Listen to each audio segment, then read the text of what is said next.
बाद मुझे एक और भयंकर बीमारी हुई, टिटनेस, और उस बीमारी में मेरी मृत्यु हो गई। हॉस्पिटल से डॉक्टर ने डेड बॉडी को डिस्चार्ज करके मेरे भाई के हाथ में दे दिया, ले जाइए, अब ये नहीं बची है, खत्म हो गई है। और मेरे भाई मेरी लाश लेके घर पहुंचे। घर में हमारे सब रिश्तेदार जमा हो गए और पड़ोसी लोग भी है। सब ने कहा, अरे शांता, इतनी छोटी उम्र में बच्ची मर गई। कोई कहता नहीं, चलो बेचारी का कोई तो है नहीं, वो इतना दुख उठा रही थी, इतने सालों से मर गई तो अच्छा है। अब मरने के बाद दफनाने का इंतजाम, हमारे रिश्तेदार, मेरे ताए चाचा सारे कहते हैं इसको जलाएंगे, हमारी सरदारों की बेटी है, वहाँ ले जाएंगे। मेरे भैया ने कहा नहीं नहीं, मेरी बहन है, क्रिश्चियन है, यीशु को मानती है, हम क्रिश्चियन चर्च में लेके जाएंगे। दोनों में लड़ाई शुरू हो गई और चाचा लोग सब नाराज होके चले गए।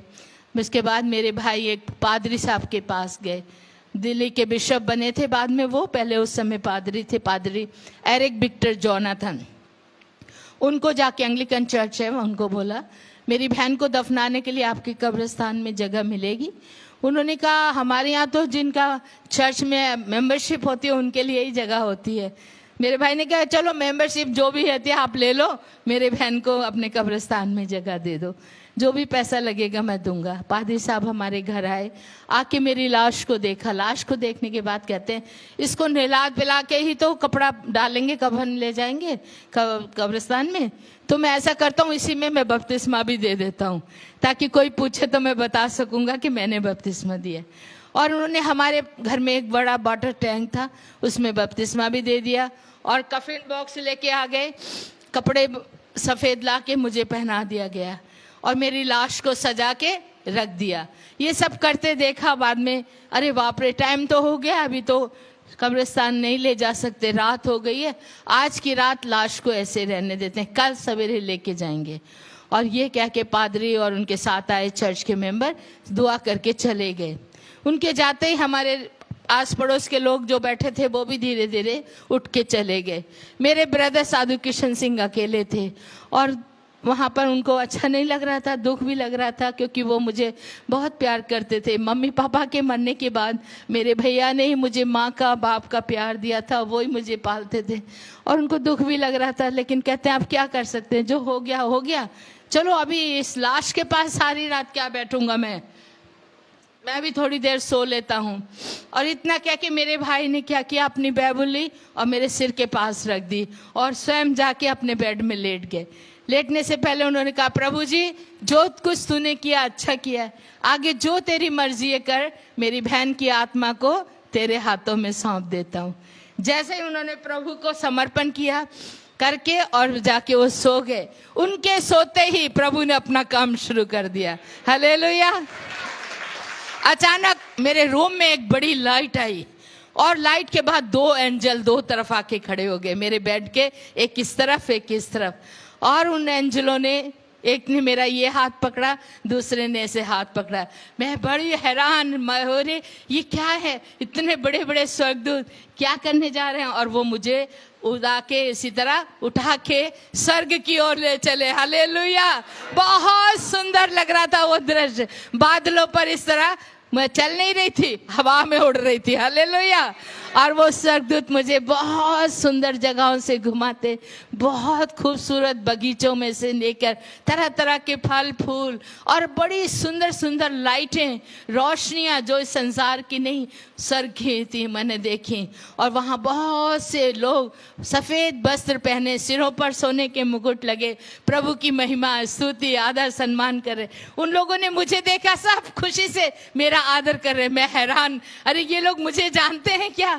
और वो उनको देखते देखते फिर प्रभु का दास लोग, स्वर्गदूत लोग मुझे एक बड़े से सोना का भवन था उसके सामने ले गए। वहाँ की सड़कें भी सोने की थी और उस पर चलकर हम उस बड़े हॉल के सामने खड़े हुए जाकर, और हॉल का दरवाज़ा अपने आप खुल गया, वो भी सोने का दरवाज़ा। अंदर देखा तो बहुत रोशनी, पूरी लाइट से भरा हुआ था। और फिर लाइट को थोड़ा ऐसे करके अंदर जाके देखती हूँ, इधर भी 12 सिंहासन, इधर भी 12 सिंहासन, उन पे कोई बैठे हुए थे। बीचों बीच में एक बहुत बड़ा सोने का सिंहासन था और उस सिंहासन पे यीशु मसीह बैठा था। हालेलुया। और मुझे उनके सामने ले जाके खड़ा कर दिया गया। पवित्र पवित्र सामर्थ्य परमेश्वर, युगानुगन जीवता परमेश्वर, ऐसे तरह था कि मैं वहाँ पर प्रभु के दूतों के द्वारा उनकी महिमा को सुन रही थी। जब मुझे सामने प्रभु के चरणों में रख दिया, स्वर्गदूत मुझे रख के पीछे हट गए और प्रभु का हुक्म सुनने के लिए सब लोग शांति हो गए, ऐसे देख रहे थे।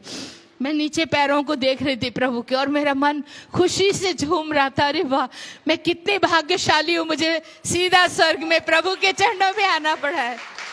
और उसी वक्त प्रभु ने मेरी तरफ देखा और कुछ बोलना चाहते थे, लेकिन मैंने सोचा मैं भी प्रभु का चेहरा पहले देखूं, और वैसे करके आंखें उठा के उनके चेहरे की ओर देखना चाहा, लेकिन उनका चेहरा नहीं देख सकी। वहां पर एक बड़ा सा सूरज चमक रहा था, हालेलुया। और उनके इतनी रोशनी थी कि मैं यीशु के मुखमंडल को नहीं देख पाई। लेकिन उसी वक्त एक बड़ा मीठी आवाज से प्रभु ने मुझे मेरा नाम लेके पुकारा, कहा, बेटी शांता, तुझे ये जीवन मैं वापस लौटाता हूँ। तू दुनिया में जा और जाके सबको बता मैं ही जिंदा खुदा हूँ और मैं बहुत जल्दी आने वाला। हालेलुया। ये था, मुझे प्रभु ने दोबारा जीवन दिया। अपना सिर, मेरे सिर पे प्रभु ने अपना हाथ रखा और मुझे नीचे की ओर धकेल दिया, और मुझे ऊपर से एकदम नीचे गिरना शुरू हुआ, और गिरते गिरते गिरते गिरते एकदम नीचे पहुंची। जैसे ही मैंने पैर जमीन पे रखे, आंखें खुल गई। आंखें खोल के देख रही हूँ मैं कहाँ हूँ, कहाँ आ गई। देखा तो वो मेरा ही बेडरूम था, लेकिन कैसे गिरी हूँ, कहाँ से गिरी हूँ। फिर ऊपर की तरफ देखा तो ऊपर आकाश खुला हुआ नजर आ रहा था। हालेलुया। पूरी हमारी छत खुली हुई और ऊपर से एक बड़ी लाइट मेरे ऊपर फोकस हो रही थी, जैसे कोई ऊपर से बड़ी लाइट जला के मेरे ऊपर चाहे वो कर रहा है, और वो स्वर्ग तक वो लाइट जा रही थी। और उसे देखते मैं जोर जोर से अपने भाई साधु किशन सिंह को बुलाना शुरू कर दिया, भैया जल्दी आओ, भैया देखो स्वर्ग खुला है, प्रभु जी मुझे वापस दुनिया में छोड़ के जा रहे हैं। उन्होंने मेरी आवाज़ नहीं सुनी। मैं उनके पास जाके उनको उठाया, भैया उठो, भैया उठो। मेरे भाई आंखें बंद करके बोलते, कौन है तू, कौन डिस्टर्ब कर रही। मैं क्या, मैं शांता। कहते, ले शांता तो मर गई है, उसकी लाश उधर पड़ी है, तू कौन है, अपना नाम बता। मैं क्या, भैया मैं मर गई थी लेकिन अभी जिंदा हूँ, क्योंकि यीशु मसीह ने मुझे जिंदा किया। उनको कहानी जैसी वो लगा, सपना जैसा लगा। मैंने कहा, आप आंखें तो खोलो, मैं इधर खड़ी हूँ। उन्होंने आंखें वैसे मल के मुझे देखा, और उस समय रोशनी नहीं थी रूम में, 4 o'clock मॉर्निंग, अर्ली मॉर्निंग का टाइम था। मेरे भाई ने जैसे मुझे देखा, वो सफ़ेद कपड़े ना कफन वाले पहने हुए थे, और उस कपड़ों से एक तरह की लाइट निकल रही थी, क्योंकि आत्मा का वो था मेरे ऊपर वरदान। और जैसे ही मेरे भाई ने मुझे देखा, वो डर के उठ के दूसरी तरफ जाके खड़े हो गए। कहते, तो रुक जा, तू शैतान है, भूत है, भूतनी बन के आ गई है, मेरी बहन मर गई है, भूतनी बन के आ गई है। वो कहते हैं, शैतान चली जा यहाँ से। मैं क्या, भैया मैं शैतान नहीं, शांता हूँ, आपकी बहन हूँ। लेकिन उनको विश्वास नहीं हो रहा। वो जल्दी से गए मेरे बिस्तर पे, जहाँ पे मेरी लाश पड़ी थी, वहाँ से चादर हटा के देखते हैं वाइट चादर है, लेकिन मेरा शरीर वहाँ नहीं था, मैं मतलब मेरा लाश नहीं है। वो मेरी लाश को ढूंढ रहे हैं इधर उधर रूम में। मैंने कहा, भैया आप वो क्या ढूंढ रहे हैं, मैं तो आपके पीछे खड़ी हूँ, मुझे देखो। कहते, तू खड़ी हो जा, दूर रहे, मेरे से पास मत आ। मैं क्या, हाँ क्यों, क्या बात है। तो उनको लग रहा था कि मैं भूतनी हूँ। बाद में कहते, मैं छू के देखूंगा, क्योंकि भूत के तो शरीर नहीं होता है, उसको पकड़ो तो हाथ में नहीं आता है ना। तो उन्होंने कहा, मैं छू के देखूंगा। मैंने कहा, ये लो देखो। मैंने ऐसे हाथ कर दिया, मेरे भाई ने डरते डरते मेरा हाथ पकड़ा। हाथ पकड़ते ही उनके हाथों में मेरा उंगलियों का स्पर्श हुआ, और वो कहते, अरे सच में तू तो शांता ही है। मैं क्या, वही तो मैं कह रही हूँ, मुझे यीशु मसीह ने जिंदा किया है। इतना सुनते मेरे भाई उसी वक्त नील डाउन होके प्रभु का धन्यवाद करने लगे, और मैंने उनको सब बताया स्वर्ग में कैसे कैसे मैंने क्या देखा और प्रभु ने कैसे मुझे वापस भेजा है। वो कहते, मैं पादरी को जाके बता के आता हूँ, नहीं तो उन्होंने कब्र खुदवा देनी है। वो दौड़े दौड़े गए पादरी क्या। पादरी कहता है, अरे भाई इतना जल्दी, अभी तो टाइम लगेगा, कब्र खुदवाएंगे, थोड़ा ठहरो। कहते, नहीं अभी आपकी कब्र की जरूरत नहीं है। क्यों? मेरी बहन को यीशु मसीह ने जिंदा कर दिया। पास्टर बड़े हैरान होके मेरे भाई को देख के कहते, साधु जी आप रात को सो गए थे क्या? कहते, हाँ सोया तो था। हाँ, वही तो आपने सपना देखा होगा, कहाँ मरी हुई जिंदा हुई होगी। कहते अरे नहीं, सच बोल रहा हूँ, वो सपना नहीं है, सच्चाई है, मेरी बहन जिंदा है, आप चल के देखो। और पादरी साहब को खींच के लेके आए, चलो चल के देखो। पास्टर ने आके मुझे खड़े देखा, आंखें खुली की खुली रही। कहते अरे ये शांता कल लाश पड़ी थी, आज खड़ी हुई है। हालेलुया। और मैंने कहा पास्टर जी, प्रभु ने मुझे भी जीवन दिया है। ओ बड़े खुश हो गए। कहते हैं इस बाइबल से मैंने हजारों बार प्रचार किया। 4 दिन का मरा हुआ लाजर यीशु मसीह ने जिंदा किया, जारस की बेटी को यीशु ने जिंदा किया, और विधवा के बेटे को। वो यीशु कल और आज हमेशा हमेशा एक जैसा है। जो 2000 साल उसने पहले काम किए, क्या वो आज नहीं कर सकता है? हालेलुया। वो आज भी कर रहा है और भी करता रहेगा। वो युगानी युग एक सा है ईश्वर। हालेलुया। उसी दिन मैंने सबके सामने गवाही दी। पादरी ने निकल के लोगों को बुला लिया, ए लोगों सुनो, कल जो बच्ची मर गई थी ना इस घर में, वो जिंदा हो गई है। इतना सुनते ही हमारे पड़ोसी, हमारे रिश्तेदार सब भाग भाग के दौड़ के आए, ए शांता मरी हुई जिंदा हो गई, जिंदा हो गई। अरे रात को लड़की मरी थी, सवेरे जिंदा। और सब ने आके मुझे देखा। और मेरे प्यारे बहन और भाइयों, उस दिन प्रभु ने मुझे वो मजदूरी में लगा दिया जो मैं देख के उसने स्वर्ग से भेजा।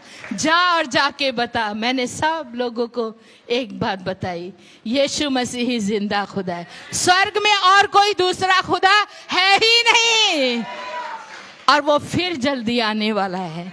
आप उस पर विश्वास करो। मेरे प्यारे बहन भाइयों, इस तरह प्रभु ने मुझे जीवन दिया, और उसी दिन से मैंने अपने आप को प्रभु को अर्पण किया। पहले वाली शांता मर गई, अब ये जिंदा जो है जीवन जो मेरे पास है वो यीशु मसीह का है, और इस जीवन को मैं यीशु के लिए देती हूँ। मैं आज से सेवा करूंगी। मेरे रिश्तेदारों में से सब नाराज हो गए, उन्होंने हमें नहीं जाने देने की सोची। मेरा ताया, मेरे पापा का बड़ा भाई था, मुझे बहुत रखता था अपने पास। कहता खबरदार जो तूने ऐसा आवाज की, तुम हमारी सिखों की बेटी है, तुम गली गलों में जाके साधुनी बन के तुम नहीं जा सकती, यीशु की सेवा नहीं प्रचार करना, बस करो, चलो अंदर जाओ। वहाँ इतने लोग सुन रहे थे, बाबा कर रहे थे यीशु की, सबको भगा दिया और हमें मारते हुए अंदर ले गए। मुझे भी, मेरे भाई को भी बहुत मारा पीटा, रूम में बंद करके गालियाँ दे के कहते तुम्हें नहीं निकलने देंगे। देखो इतना बड़ा चमत्कार देखने के बाद भी उनका मन इतना कठोर पत्थर था, और उन्होंने मारना शुरू किया। कहते इन दोनों बहन भाइयों को आज ही मार डालो। पहले तो भाई साधु बना था, उससे पहले इसका मामा भी साधु। हमारे सरदारों को बदनामी देते हैं, इनको नहीं रहने देना। मारने की उन्होंने योजना बना ली। रात के 2 बजे 2 गुंडे आ गए और खिड़की में बाहर खड़े हुए, दरवाजे को ताला था, हम कहीं भाग नहीं सकते थे। गोलियां सीधी हमारे सामने करके बंदूकें, कहते हैं सीधे हो जाओ, हम तुम्हें मारने लगे हैं, अगर आज भी तुम यीशु को छोड़ दोगे तो तुम्हें छोड़ दिया जाएगा। हमने कहा नहीं, हम अपने यीशु को नहीं छोड़ेंगे। तो ठीक है, बुला लो उसको, वो बचाएगा, तुम्हें देखेंगे। हमने कहा हमारे यीशु को बुलाना नहीं पड़ता है, हमारा प्रभु हमेशा हमारे साथ रहे, वो अपना काम करेगा, हम अपना काम करेंगे। हम अपने प्रभु के लिए कुर्बान होने को तैयार हैं, मर जाएंगे लेकिन प्रभु को नहीं छोड़ेंगे। अब वो गोली मारने लगे। मेरे प्यारे बहन भाइयों, आंखें बंद करके हमने प्रभु से एक ही कहा, प्रभु हमारी आत्मा को स्वीकार कर। मुझे बहुत खुशी हो रही थी, अरे मरने के बाद तो कितनी सुंदर जगह देख के आई हूँ, वहीं जाना है, चलो जल्दी करो जल्दी करो। लेकिन प्रभु का धन्यवाद हो, जैसे वो गोली मारने वाले थे, ठीक उसी वक्त एक बड़े जोर की आवाज हुई, हैंड्स अप। हैंड्स अप की आवाज सुनते वो मारने वालों के हाथ हिल गए। पीछे घूम के देखा तो इतने सारे पुलिसमैन आके खड़े हो गए, और पुलिस वालों ने तुरंत उनको अरेस्ट कर लिया, बंदूकें छीन ली। हमने आमीन करके आंखें खोल के पुलिस को देखा, हम हैरान हो गए। अरे पुलिस तो कभी बिफोर टाइम आती नहीं है, वो तो गैस होने के बाद ही आते, आज कैसे पहले आ गए। और पुलिस ऑफिसर को पूछा मेरे भैया ने, सर आपको किसी ने इन्फॉर्म किया, आप कैसे आ गए सही समय पे? वो कहते हैं हमें किसी ने इन्फॉर्म नहीं किया, हमें पता नहीं था, हम तो नाइट ड्यूटी दे रहे हैं, जाना था दूसरी गली में, पता नहीं कौन सी शक्ति हमें इस गली में लेके आ गई। हालेलुया। वो हमारा परमेश्वर था। तो इस तरह 5 बार प्रभु ने मुझे मौत से बचाया। उसी समय हमने सब कुछ छोड़ दिया। 7 करोड़ की प्रॉपर्टी थी जो मेरे दिल्ली करोल बाग, बहुत अमीरों की रहने की जगह है जहाँ मेरे पापा रहते थे। बहुत कुछ सामान था, सोना चांदी, सब कुछ छोड़ के, सबसे कीमती तोहफा, सबसे बहुमूल्य चीज परमेश्वर का वचन लेके हम घर से निकल पड़े। हमें कुछ नहीं चाहिए, यीशु चाहिए। बहुत कष्ट का, दुख का है ये। इसके आगे मैंने बहुत तरह तरह से परमेश्वर की से गुजरी हूँ। मैं आपको फिर समय शाम का भी होगा बताऊंगी। पर ये बता दूं कि जिस समय घर से निकले हमारे ताया जी ने फिर भी हमें मारने की कोशिश की। हम अपनी कार से स्टेशन तक जा रहे थे, 2 बार हमारी गाड़ी पे फायरिंग हुई। इधर से बिल्कुल नज़दीक आके किया फायर। ठीक उसी वक्त ऐसा हुआ, गाड़ी को झटका लगा, मेरे भैया का सिर, मेरा सिर पीछे चला गया। इधर से आई गोली, इधर निकल गई, हमें कुछ नहीं हुआ। दूसरी बार भी ऐसे ही हुआ, 2 बार भी उन्होंने फायर किया, फिर प्रभु ने बचा लिया। हालेलुया। और हम स्टेशन पे पहुंच गए। स्टेशन पे जाके कहा जहाँ की भी टिकट ट्रेन मिलेगी हम उसी में चले जाएंगे, और हम सोचेंगे प्रभु हमें वहाँ ले जाना चाहते हैं। वहाँ पहुँचे तो इस प्लेटफार्म पे एक गाड़ी खड़ी थी, आसाम जा रही थी, उस पर आसाम मेल लिखा था। अरे ठीक है, प्रभु शायद हमें आसाम ले जाना चाहता है, हम यहीं जाएंगे। मेरे भाई ने पॉकेट में हाथ डाला मनी पर्स निकालने के लिए, लेकिन वहाँ मनी पर्स ही नहीं था। कहते लो शांता, पैसे भी तो घर छोड़ के आ गए, अब इस टिकट कैसे लेंगे। तभी प्रभु ने एक पास्टर को वहाँ भेज दिया, और वो पास्टर ने हमारे लिए 2 टिकटें ला के दी और हमें ट्रेन में बैठा दिया। जैसे ही हम ट्रेन में बैठे, ट्रेन फास्ट हो गई, चलने लग गई। पास्टर से कहा भाई साहब कोई एड्रेस वेड्रेस किसी का है तो हमें दीजिए। वो अपनी डायरी निकाल के लिख रहे थे, लेकिन लिखने के बाद देना चाहा, इतने में ट्रेन इतनी फास्ट हो गई वो हमें ना दे सके, ना एड्रेस दे सके, ना कोई रुपया। हम लोग बिना पैसे के, बिना एड्रेस के, केवल टिकट मिल गया था हमें रंगिया जंक्शन तक का, उसमें सफ़र किया। मेरे भाई ने मुझे समझाया तभी, शांता अभी हमारा परीक्षा काल शुरू हुआ है। हर विश्वासी को परीक्षा से गुजरना है। जब तक आग को सोने में नहीं, आग में सोने को नहीं डाला जाएगा, सोना शुद्ध नहीं होता है। प्रभु हमें शुद्धिकरण करने के लिए परीक्षा में डाल रहा है। तुम घबराना मत, भूखे मर जाना लेकिन यीशु को नहीं छोड़ना। मैं क्या, हाँ भैया बिल्कुल। और किसी के आगे हाथ नहीं फैलाना, कभी किसी से नहीं मांगना। मेरे मामा साधु किशन सुंदर सिंह भी कभी किसी से मांगते नहीं थे, मेरे भाई साधु किशन सिंह ने भी कभी नहीं मांगा। उन्होंने मुझे भी यही सिखाया, मांगना है तो खुदा से मांगना है और किसी से नहीं। मैं क्या, ठीक है। 5 दिन तक मेरे प्यारे बहन और भाइयों, भूखे प्यासे उस ट्रेन में हमने यात्रा की। दूसरे लोग खाना खाते थे, हम आंखें बंद करके बैठ जाते थे या उठ के दूसरी साइड चले जाते थे, लेकिन किसी से खाना नहीं मांगा। इस तरह पानी पी के, वो भी टेप का पानी, ट्रेन में गंदा जड़ा होता है वो ही पीते थे। उन दिनों में ये बोतलें वगैरह नहीं होती थी, वो ही पी के बड़ा मुश्किल था। 2-4 आने पैसे भी नहीं थे जिससे हम एक चाय या बिस्कुट भी ले सके। एक अमीर का बच्चे, इतना कष्ट उठाना बहुत असंभव मुश्किल होता है, लेकिन मैं प्रभु का धन्यवाद करती हूँ, उसने मुझे जिंदा रखा और ताकत दी। चुपचाप बैठे हुए हम चलते रहे, प्रभु की सेवा करते, और एक ही कहा, चाहे कुछ भी हो जाए मैं अपने यीशु को नहीं छोड़ूंगी, मैं अपने प्रभु की सेवा करूंगी। 6ठे दिन हम रंगिया जंक्शन पहुंच गए। रंगिया पे उतरते हमने देखना शुरू किया, यहाँ कोई चर्च होगा, हम चर्च में जाएंगे, लेकिन वहाँ एक भी चर्च नहीं। किसी को पूछा, वो कहते क्या चर्च, यहाँ कोई चर्च वर्च नहीं है, यहाँ कोई क्रिश्चियन नहीं रहता, भागो भागो यहाँ से। सब लोग हमें धुतकार रहे थे। कभी भी मैंने ऐसा नहीं सुना था। हमारे घरों में हम लोगों की बहुत बड़ी इज्जत, लेकिन उस समय प्रभु यीशु के नाम को लेने से हमारा ठुकराया जा रहा था, लेकिन कोई बात नहीं है, फिर भी चलते रहे। 6 दिन के भूखा हो गए थे, बहुत कमजोर थी, छोटी थी, 14 साल की बच्ची, आप सोच सकते। कई बार बेहोश होके गिर गई, फिर मेरे भाई पानी डाल के उठाते। हम पूरा शहर घूम लिया, सचमुच में वहाँ एक भी चर्च नहीं है। आप आज जाके देख लीजिए, रंगिया में एक भी चर्च नहीं है।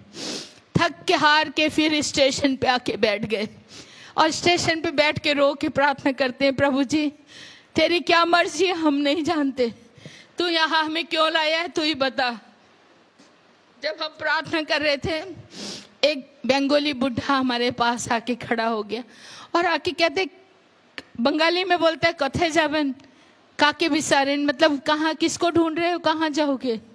तो मेरे भैया ने कहा यहाँ कोई चर्च या कोई क्रिश्चियन बंदा है।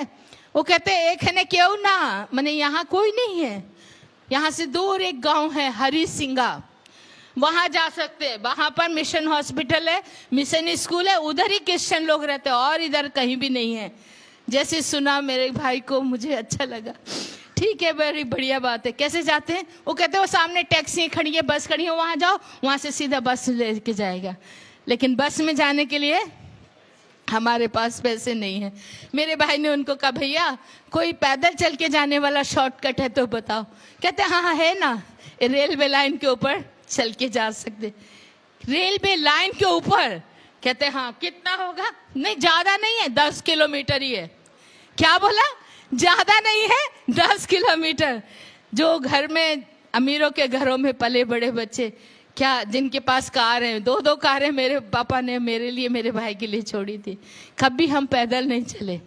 10 किलोमीटर। वो आसाम वाले क्या कहते हैं, नजदीक ही है, ज्यादा दूर नहीं है, 10 किलो पैदल, क्योंकि वहां वो लोग चलते हैं, हमसे तो चला नहीं जाता।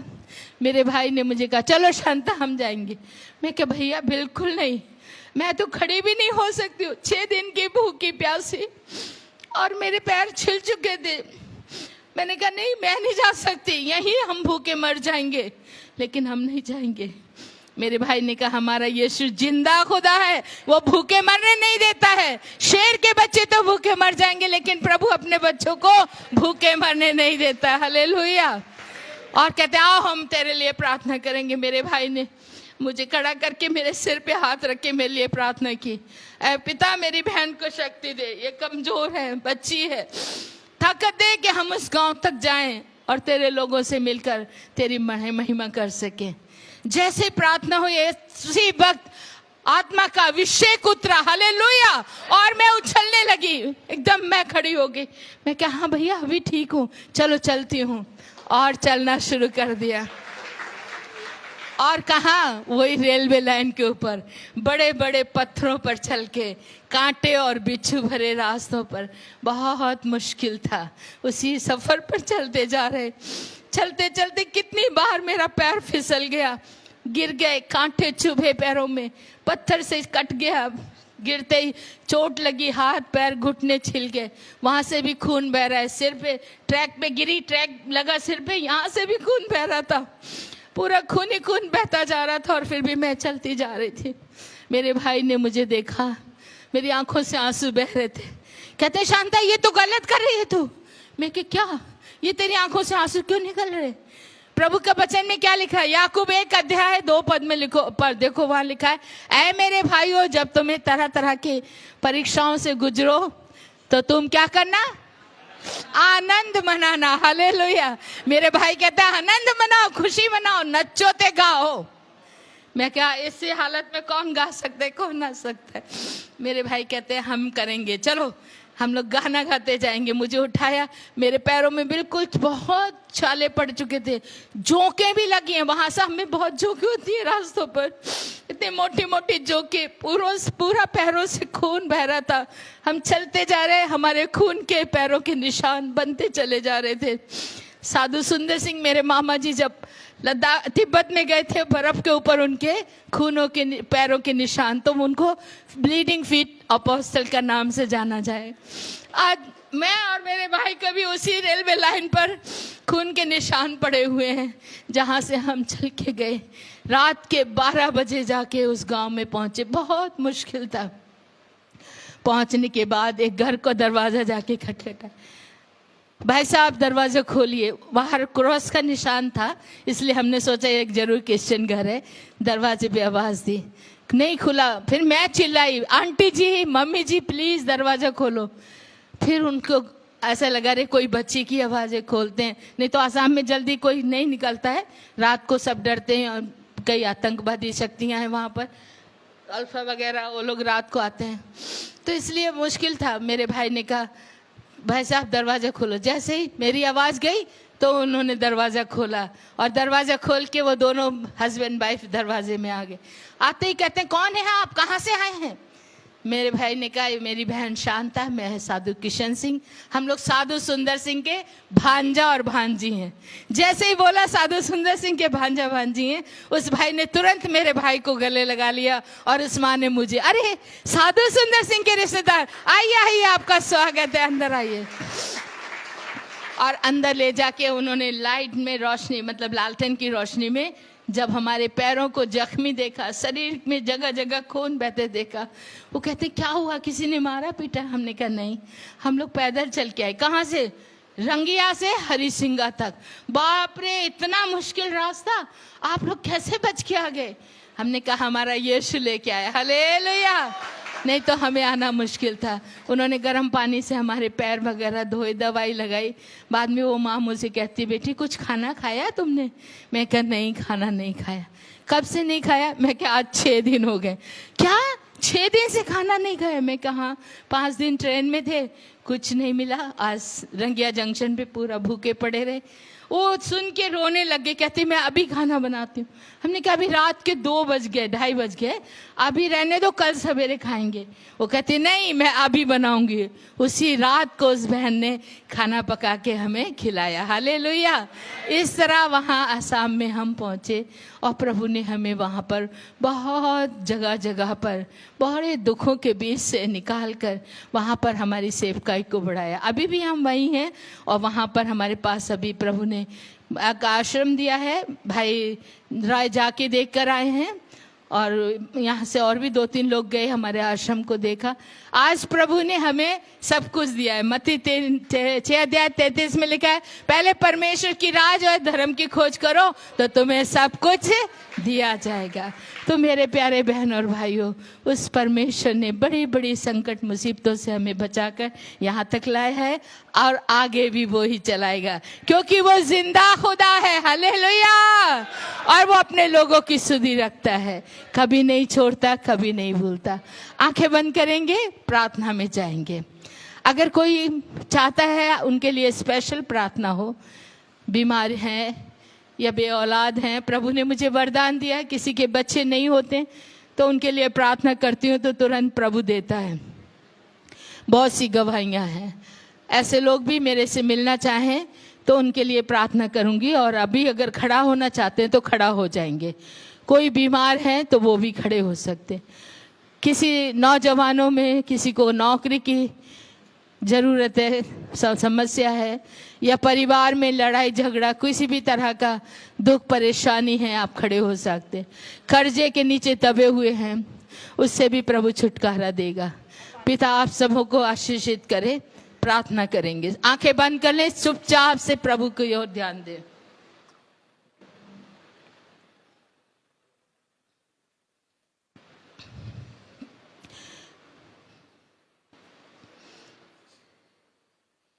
आइए हम आंखें बंद करेंगे और प्रभु से प्रार्थना करेंगे। इन सभी विषयों के लिए स्पेशल प्रार्थना, मेरे बाद में फिर पास्टर आएंगे, वो प्रार्थना करेंगे। Hallelujah, hallelujah, hallelujah. सर्वशक्तिमान सृष्टिकर्ता पिता परमेश्वर, स्वर्ग और पृथ्वी का अधिकारी, हर तरह के अधिकार प्रभु आपके हाथ में सुरक्षित हैं, और आप हर तरह के दुखों से छुटकारा देने वाले, जीवन देने वाले, मुक्ति देने वाले, शांति देने वाले, पापों से क्षमा देने वाले, चंगाई देने वाले, जीवित समार्थी परमेश्वर। प्रभु मैं इस समय इस सभी बहन भाइयों को जो यहाँ पर खड़े हैं, किसी भी तरह की इनकी समस्याएं हैं, परेशानियां हैं, दुख हैं, मुसीबतें हैं, प्रभु इनसे इनको छुटकारा दे, क्योंकि पिता परमेश्वर मैंने अपने अनुभव से जाना है कि तू जिंदा खुदा है, तू सुनता है दुआ को, तू पूरा करता है हर एक की मुराद को। यहाँ उपस्थित एक एक को प्रभु तू अपनी आशीष से परिपूर्ण कर दे, हर एक को प्रभु तू छू और उनको आशीर्वाद दे, बीमारियों को छू प्रभु और उनको चंगाई दे। अगर कोई दुष्ट शक्तियां परेशान करती है, इसी वक्त यीशु के नाम से मैं हुक्म देती हूँ, दूर हो जाए। प्रेमी पिता परमेश्वर आशीर्वाद दे, इस कलीसिया को बहुतायत से आशीष दे।